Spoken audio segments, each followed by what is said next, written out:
Hello friends, I am Umesh Surgagi, lecturer at SPM Polytechnic, Kumte, Solapur. विद्यार्थी मित्रांनो, जर तुम्ही आपला जो कोर्स आहे मेकॅनिकल इंजिनिअरिंग मेजरमेंट्स या कोर्सचा लास्ट व्हिडिओ बघितलात तर त्या व्हिडिओमध्ये आपण हाय प्रेशर मेजरमेंट डिव्हाइसेस कोणकोणते आहेत याबद्दल डिस्कस करत होतो. त्यापैकी आपण इलास्टिक प्रेशर एलिमेंट्स कोणकोणते आहेत ते पाहिलेलं आहे आणि त्यामधील बर्डन ट्रूप जो आहे तो आपण फुल्ली डिस्कस केलेला आहे. तर आजच्या व्हिडिओमध्ये आपण जे रिमेनिंग दोन इलास्टिक प्रेशर एलिमेंट्स आहेत जसे की बिलोज म्हणा आणि डायफ्राम त्याबद्दल या व्हिडिओमध्ये आपण डिस्कस करणार आहोत. आता सेकंड पार्ट आहे आपला बिलोज. आता बिलोज म्हणजे काय? Bellows a metallic bellows is series of circular parts resembling the fold in an accommodation as shown in a figure. म्हणजे तुम्ही अशा पद्धतीचे मेटॅलिक जे फोल्ड केल्याने तुम्हाला जे सेक्शन दिसत आहेत तर त्यालाच बिलोज असे म्हणतात. तुम्ही ऑलरेडी जर तुम्ही जिथं जर तुम्ही सांगायचं झालं की तुमचा जो स्प्रिंग आणि डायफ्राम असतो त्याचा कवर त्याच्यावरती कवरिंग जो असतात काही ऑटोमोबाईल सेक्टरमध्ये तुम्ही पाहिलेले असाल, ऑटोमोबाईल व्हेकल्समध्ये तुम्ही अशा पद्धतीने बिलोज पाहिलेले असाल. तर याचा उपयोग करून आपण प्रेशर कसा मेजर करायचा तर यामध्ये आपण पाहणार आहोत. म्हणजे याचा कसा असतो जर तुम्ही बघितलं जेव्हा आपण याच्यावरती प्रेशर देतो जेव्हा आपण प्रेशर देतो in form of the force मग काय होतो जेवढा आपण प्रेशर देतो त्या प्रोपोर्शनली त्याचं डिफॉर्मेशन होतो. म्हणजे तो जो आहे तो तेवढा प्रोपोर्शनली तो डिफॉर्म होतो. मग ते जे डिफॉर्मेशन आहे तो आपण मेजर करतो in form of the pressure आपण ते डिफॉर्मेशन जो आहे तो मेजर करतो bye using the mechanical linkage और दी in secondary transducer we can use LVDT and other potentiometer like that.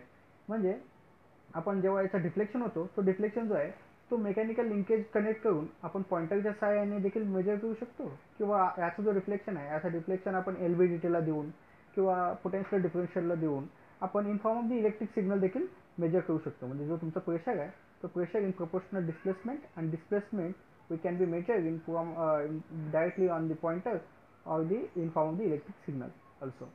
तर तुम्ही बघितलं those parts are formed or joined in such a manner that they are expand or contracted axially by change in pressure.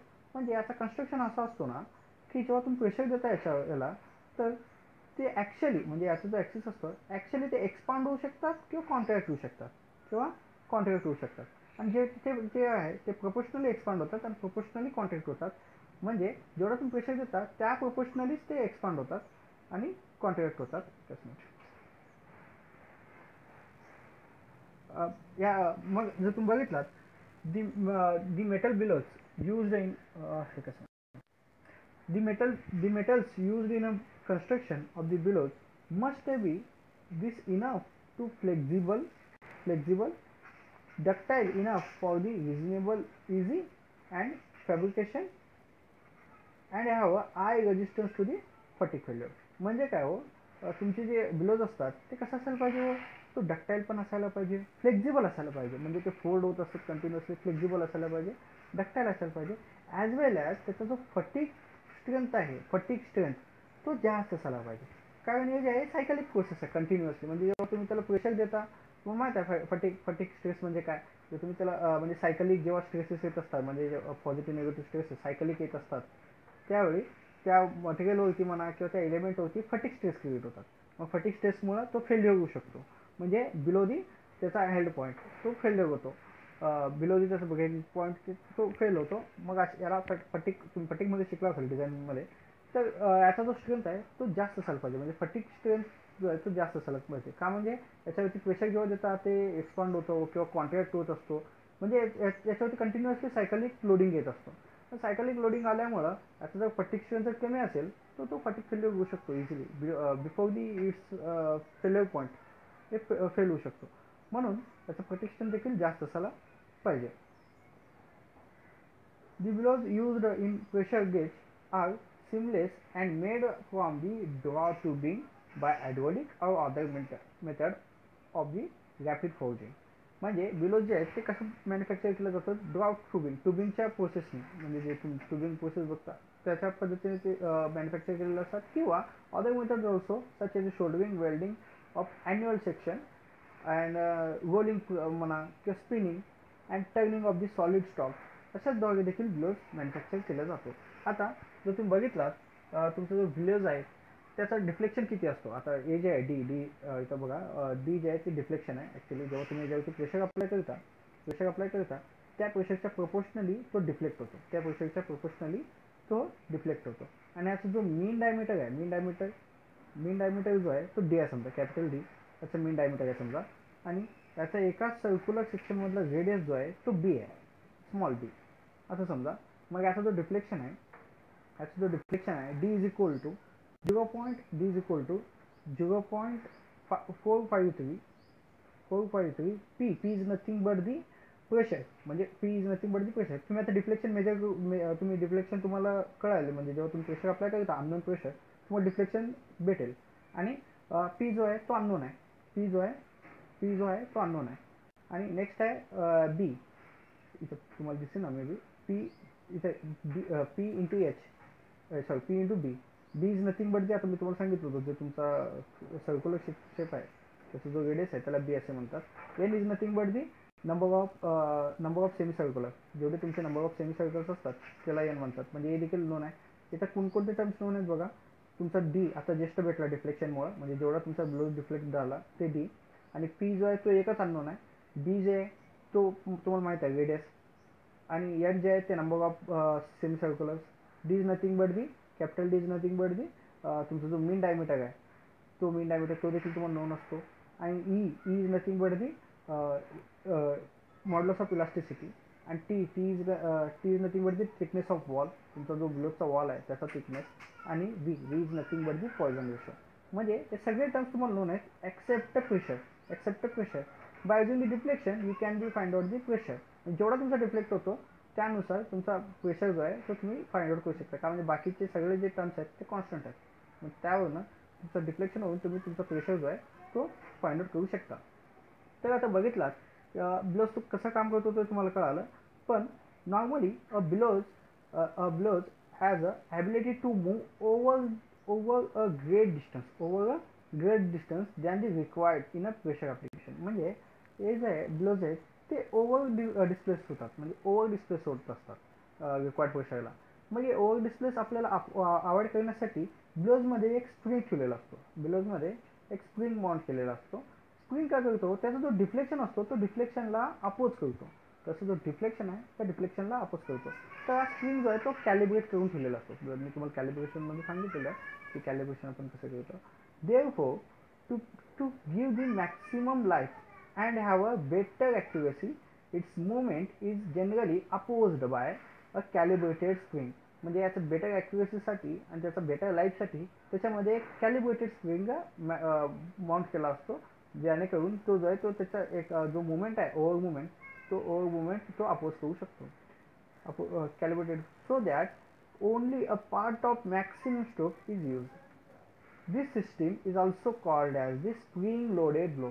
तर याला spring loaded blow देखील असे म्हणतात. आणि आता जे deflection of the blow Wien opposed by the spring, जे तुमचं स्प्रिंगमुळे जेवढा डिफ्लेक्शन, आता स्प्रिंग काय करतो असतो कॉम्प्रेस होत असतो. म्हणजे तो तुमचा ब्लो जो आहे त्याच्या मोशनला तो अपोज करत असतो.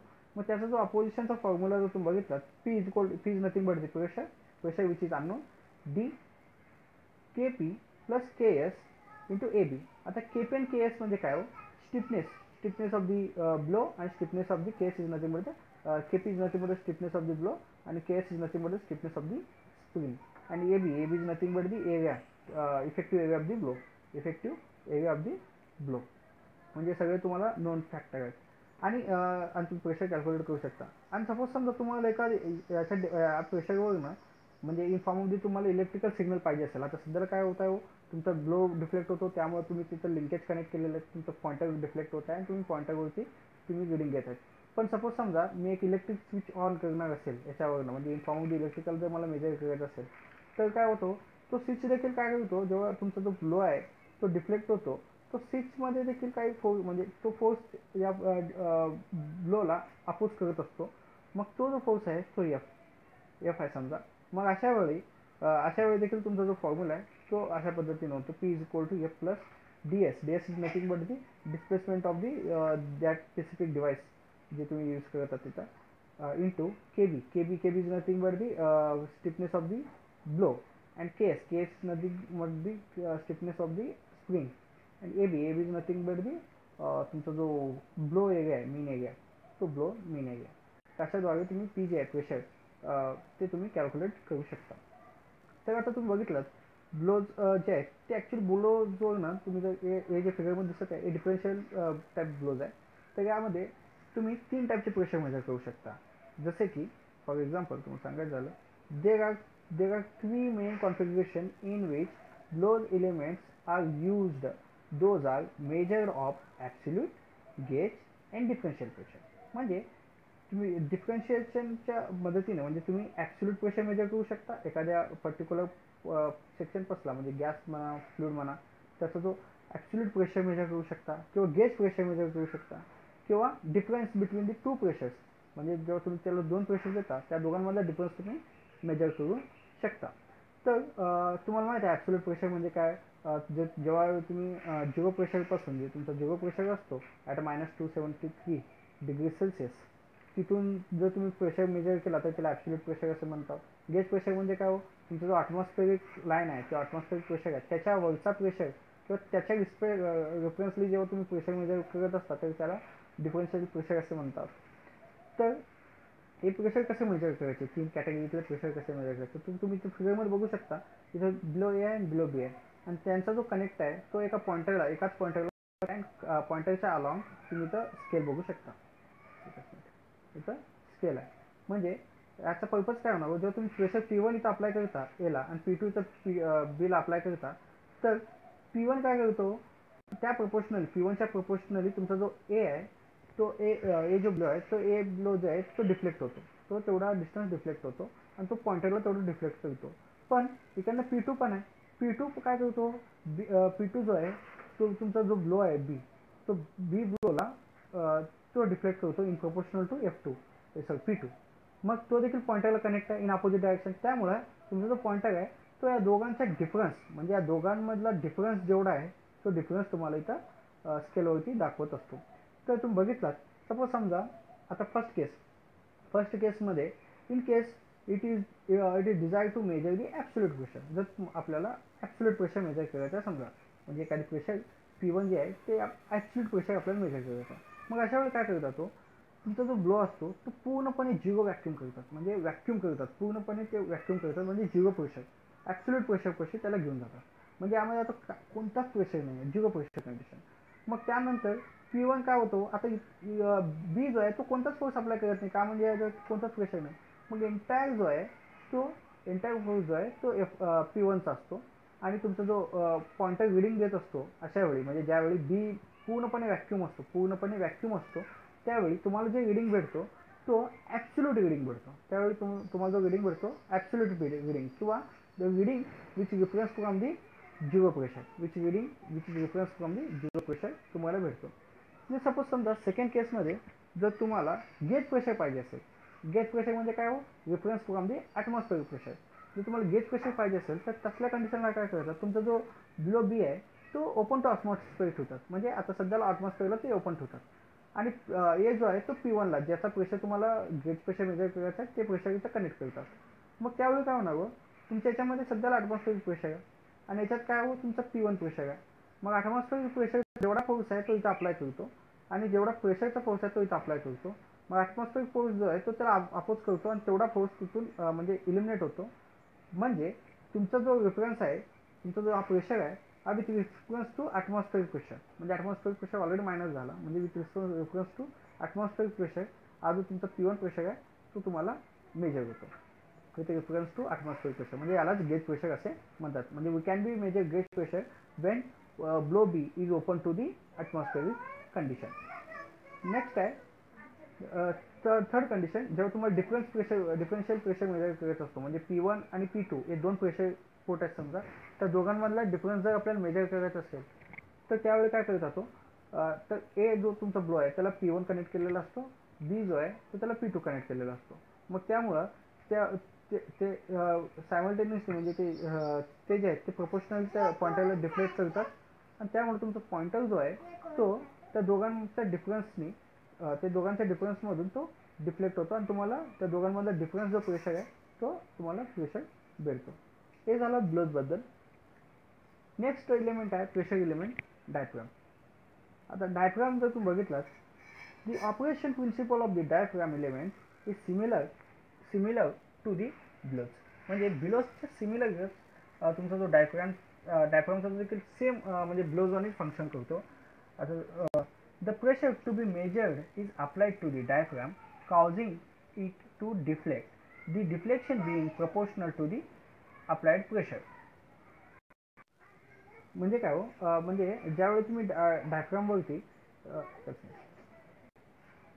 ठीक आहे, डायफ्रामवरती ज्यावेळी तुम्ही प्रेशर युनिफॉर्म प्रेशर अप्लाय करता तर तुमचा डायफ्राम जो आहे तो डिफ्लेक्ट होतो, प्रोपोर्शनली डिफ्लेक्ट होतो. म्हणजे तेवढ्या प्रोपोर्शनली त्याची जे त्यावरती जर तुम्ही पॉईंट्स घेतलात तर पहिला सपोज समजा डायफ्राम इथं आहे, स्टेट डायफ्राम आहे, आणि तुम्ही त्याला प्रेशर अप्लाय केलात युनिफॉर्मली ओव्हर एंटायर एरिया, तर तुमचा जो एक स्पेसिफिक पॉईंट आहे तो डिफ्लेक्ट होतो.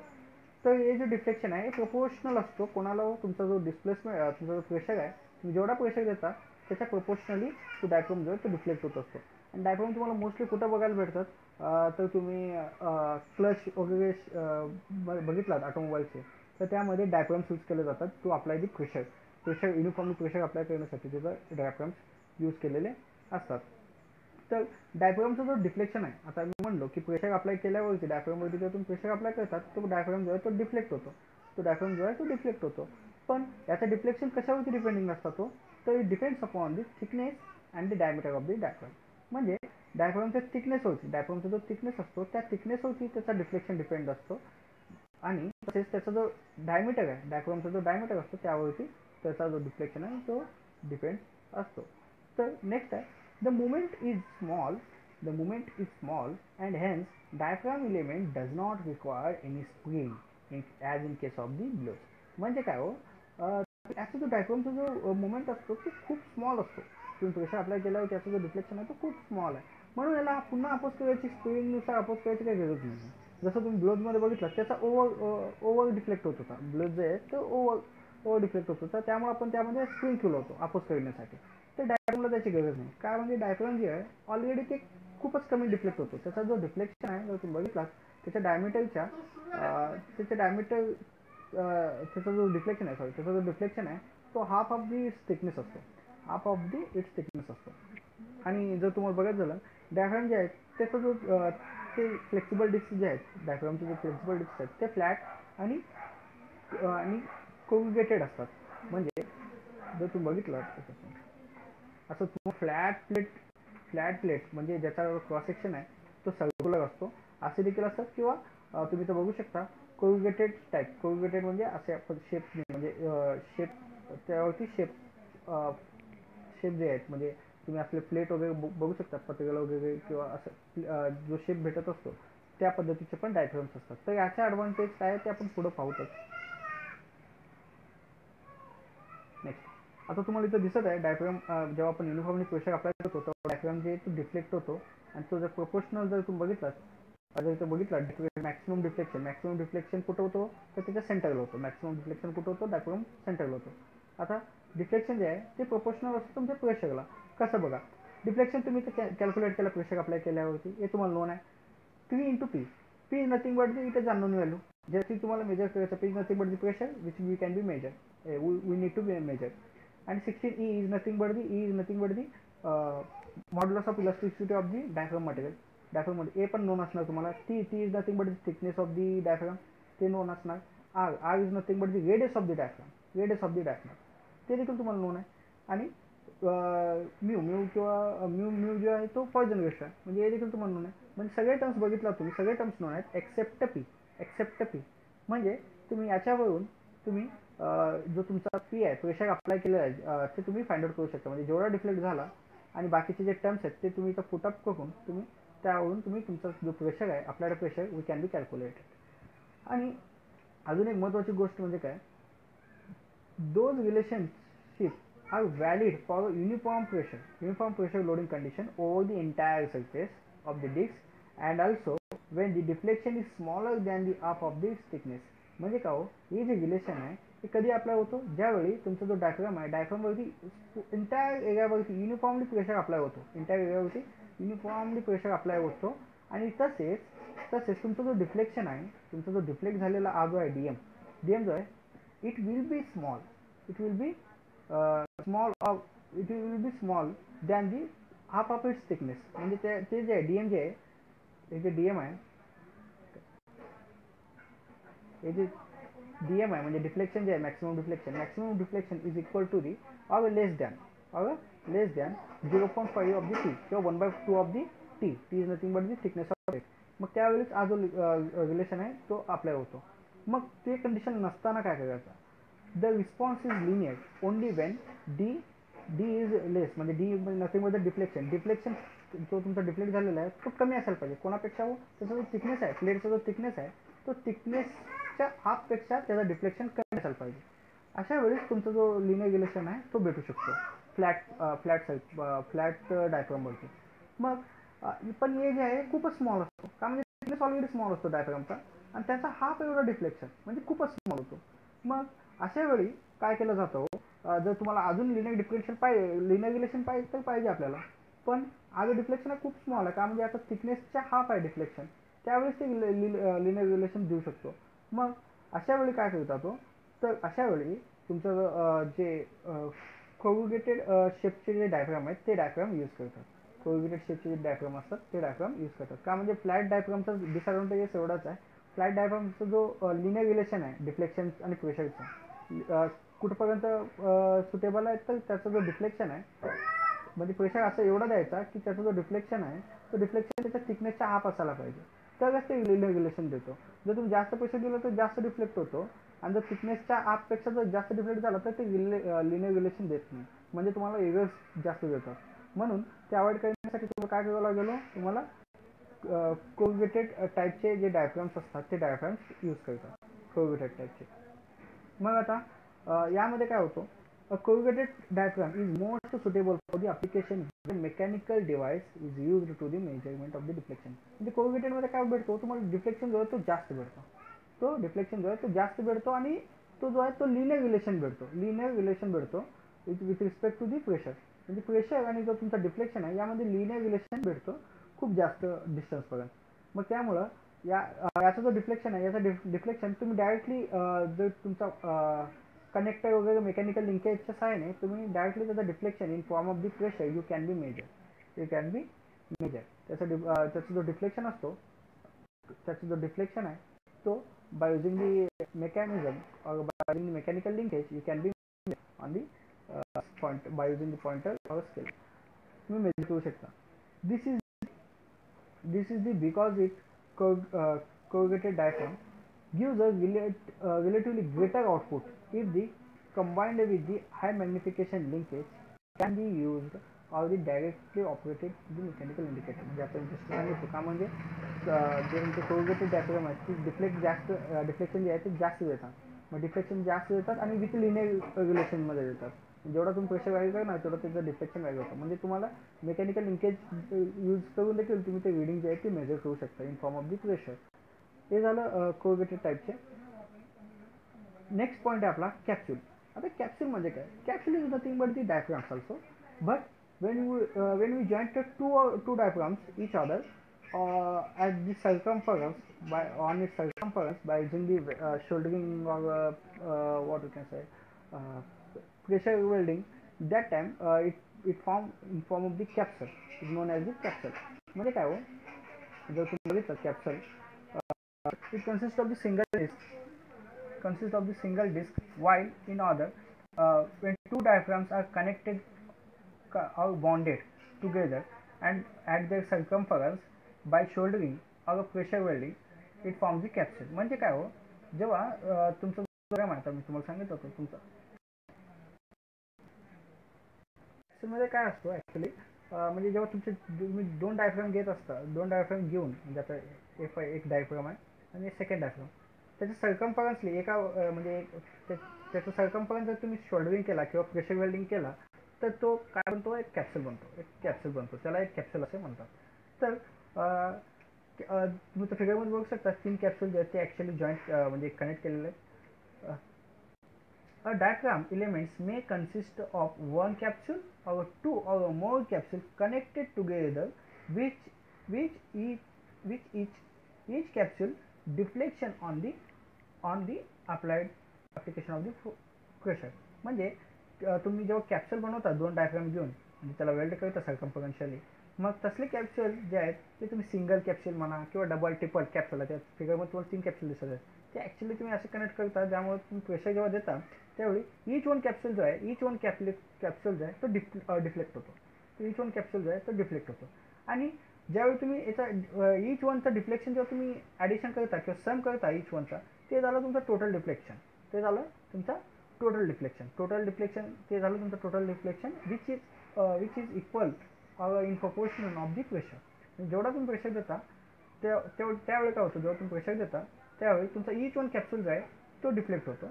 आणि तुम्ही जेव्हा त्या ईच वन कॅप्सूलचं जर डिफ्लेक्शन जेव्हा तुम्ही ॲड करता त्यावेळी तुम्हाला टोटल डिफ्लेक्शन भेटतो. तर हे कॅप्सूल जे आहेत capsules allow to expand without any restriction. हे जे आहेत ते इझिली रिस्ट्रिक्शन व्हायला पाहिजे, म्हणजे विदाउट एनी रेजिस्टन्स, म्हणजे याला कुठलाच अपोज केला जात नाही कॅप्सूलला जेव्हा ते एक्सपांड होत असतात त्यावेळी. पण कॅप्सूलमध्ये स्टॉपर्स ठेवलेले असतात, कारण जेव्हा ते स्टॉपर्स कशाला प्रोव्हाइड केलेले असतात, कारण जेव्हा ते म्हणजे ओव्हर रेंजला जात असतात किंवा अंडर रेंजला जात असतात ते अवॉइड करण्यासाठी त्यामध्ये स्टॉपर्स ठेवलेले असतात. तर दोन टाईपचे कॅप्सूल्स तुम्ही फॉर्म करू शकता किंवा जनरेट करू शकता. तर कोणते, तर एक आहे कॉन्व्हेक्स टाईप आणि दुसरं आहे नेस्टेड टाईप. आता कॉन्व्हेक्स टाईप कॅप्सूल म्हणजे काय, ज्यावेळी तुमचा जो आता सपोज समजा तुम्ही तर फिगरमध्ये बघू शकता, तुम्ही हा जो वरचा भाग आहे हा एक डायफ्राम आहे आणि खालचा जो आहे तो दुसरा डायफ्राम आहे, सेम शेपचा पण दुसरा डायफ्राम आहे. तुम्ही तर बघू शकता हा दुसरा डायफ्राम आहे. पण जेव्हा ते दोन्ही एकमेकांना जॉईंट करत असताना कसं केलेलं आहे, याचा टॉप फेस आणि याचा टॉप फेस हे जे दोन आहेत हे अपोजिट केलेलं आहे. म्हणजे याचा टॉप फेस वरती आणि याचा टॉप फेस खाली अशा पद्धतीने ठेवून ते वेल्ड केलेलं आहे. तर त्याला काय म्हणायचं, कॉन्व्हेक्स टाईप. त्याला काय म्हणायचं, कॉन्व्हेक्स टाईप. म्हणजे कसा, सपोज समजा तुमचा डायफ्राम, मी सिम्पल असं एक डायफ्राम घेतो, तुमचं डायफ्राम जे आहे ते या टाईपचं आहे, समजा तुमचं डायफ्राम जे आहे ते या टाईपचे. मग अशा डायफ्रामला जर सेम असलाच डायफ्राम फक्त उलटा जर कनेक्ट केलो मी, म्हणजे अशा पद्धतीनं जर मी इथला जो तुमचा फेगरला मी जर याला वेल्ड केलं तर हे जे आहे म्हणजे याचा टॉप फेस जो आहे तो हा आहे आणि मग टॉप फेस एक वरती आणि खाली जर असं मी ठेवलो आणि वेल्ड केलं तर याला कॉन्व्हेक्स टाईप कॅप्सूल असे म्हणतात. आणि सेकंड आहे तो म्हणजे नेस्टेड टाईप म्हणजे काय असतो, तुम्ही तर फिगरमध्ये बघू शकता, म्हणजे डायफ्राम जे आहेत ते सेम फेसला, म्हणजे आता जो डायफ्राम होता सपोज असा एक डायफ्राम आहे, दुसरा डायफ्राम देखील सेम याच टाईपचा, तो दुसरा डायफ्राम जो आहे तो सेम याच टाईपचा आणि अशा पद्धतीनं जर कनेक्ट केले तर हे जे कॅप्सूल बनलेलं आहे तर याला नेस्टेड टाईप कॅप्सूल असे म्हणतात. म्हणजे याचा जो टॉप आहे आणि याचा टॉप आहे तो दोन्ही देखील वरच्या साईडलाच असेल तर ते नेस्टेड टाईपमध्ये येतात. आणि जर याचा टॉप आणि याचा टाईप एक डायफ्रामचा टॉप जो आहे तो एक अप्पर साईडला आणि एक टॉप जो आहे तो डाऊनवर्ड साईडला असेल तर त्याला कॉन्व्हेक्स टाईप असे म्हणतात. तर हे झालं डायफ्राम्सबद्दल, तर कॅप्सूल आणि डायफ्रामबद्दल. तर नेक्स्ट व्हिडिओमध्ये आपण बघूया की इलेक्ट्रोमेकॅनिकल प्रेशर मेजरमेंट ट्रान्झिस्टर कोणकोणते आहेत ते आपण नेक्स्ट व्हिडिओमध्ये पाहूया. तर भेटूया नेक्स्ट व्हिडिओमध्ये. थँक्यू.